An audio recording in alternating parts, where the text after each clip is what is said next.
Please be seated.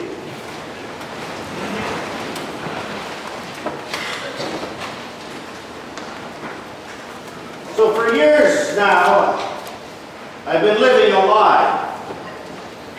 Whenever people ask me what my favorite movie is, I've always picked some macho, shoot-'em-up kind of film like Tombstone or Dirty Harry.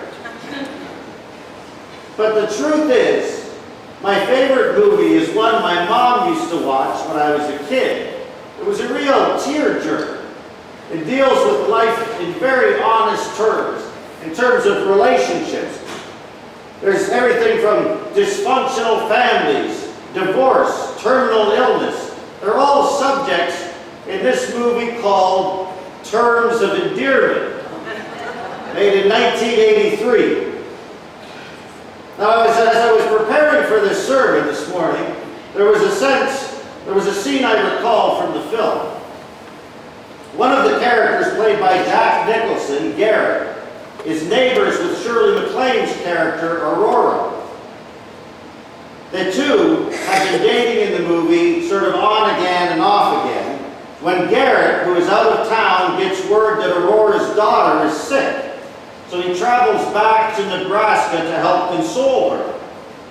Now, after his visit, he prepares to fly back to Texas, and as they say goodbye, they search for some common ground. He begins with some lines, "Well, I'll call you," and then struggles to find the genuine, "I'm real glad I came." And she is overly worried and then lets it go. "Oh, I don't care. Who cares? I don't care. I'm glad you came. I love you." And they hold each other and part. Then suddenly, Aurora asserts herself and she calls him back to find out how he felt when she told him that he loved her.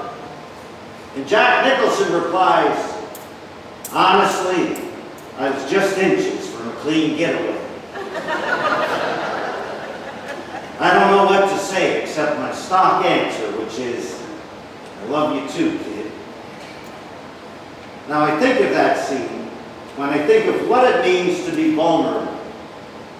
Vulnerability can be defined in terms of the willingness to do something where there are no guarantees, such as saying "I love you" first, or the willingness to invest in a relationship that may or may not work out.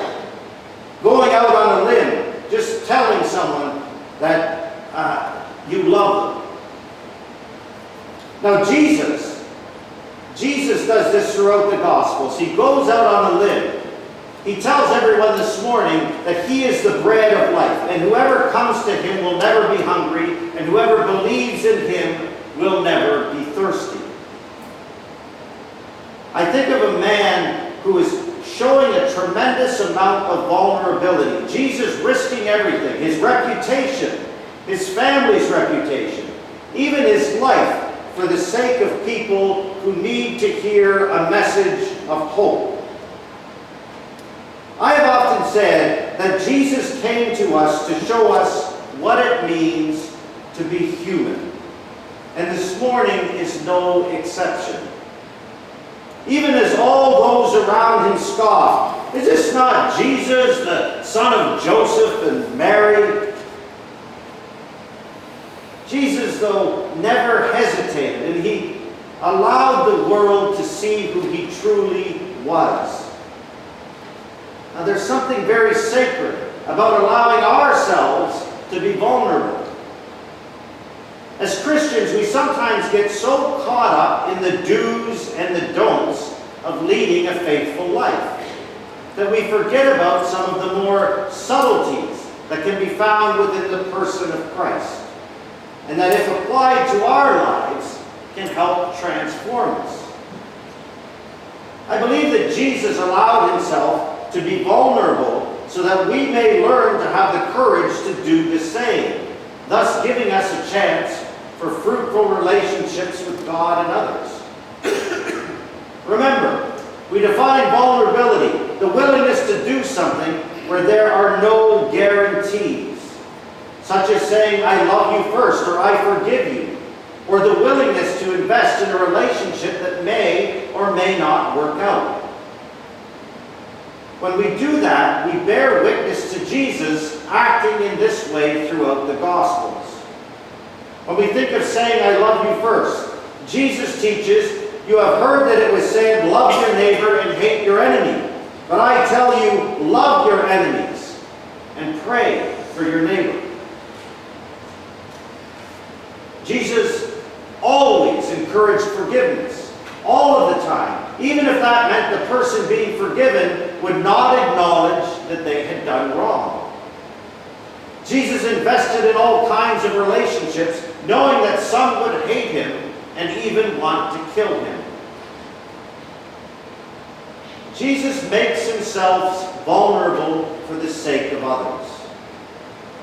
I believe that God teaches us through the life of Christ, and when we try to follow our Lord's lead, we are more likely to live a meaningful life.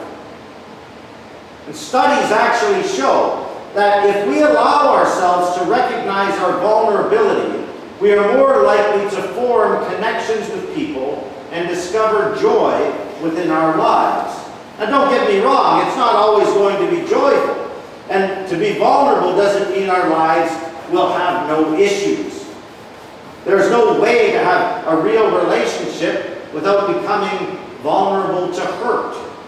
However, as sociologist Brené Brown says, that in realizing that we cannot control or predict our lives, and in being able to fully embrace that uncertainty, we can give birth to our authentic self. That which makes us vulnerable makes us beautiful. Are we willing, like Christ, to do something where there are no guarantees? Because according to Brené Brown's research, vulnerability is the birthplace of joy, creativity, belonging, and love.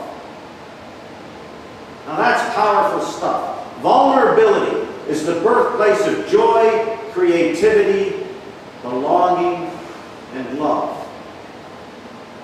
When I think of how Jesus lived his life for us, I see the most authentic, real, loving individual who ever walked on earth.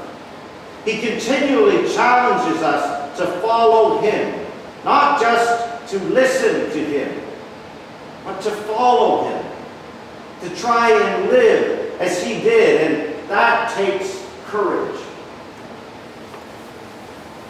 The original meaning of courage comes from the Latin word cur, meaning heart. And the original definition was to tell the story of who you are with your whole heart. How often would Jesus tell the story of who he was from the heart, risking being laughed at, being ridiculed, and even being killed? Jesus said this morning, I am the bread of life. Whoever comes to me will never be hungry, and whoever believes in me will never be thirsty. Jesus telling the story of who he is. Do we have the courage to let our guard down? Do we have the courage to allow others and God to know our authentic selves?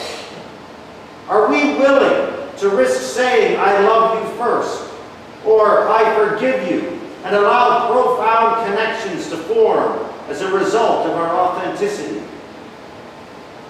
Are we able to let go of who we think we should be and live who God created us to be?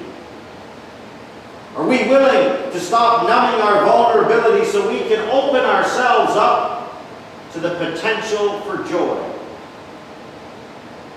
Vulnerability is the birthplace of joy, creativity, belonging, and love.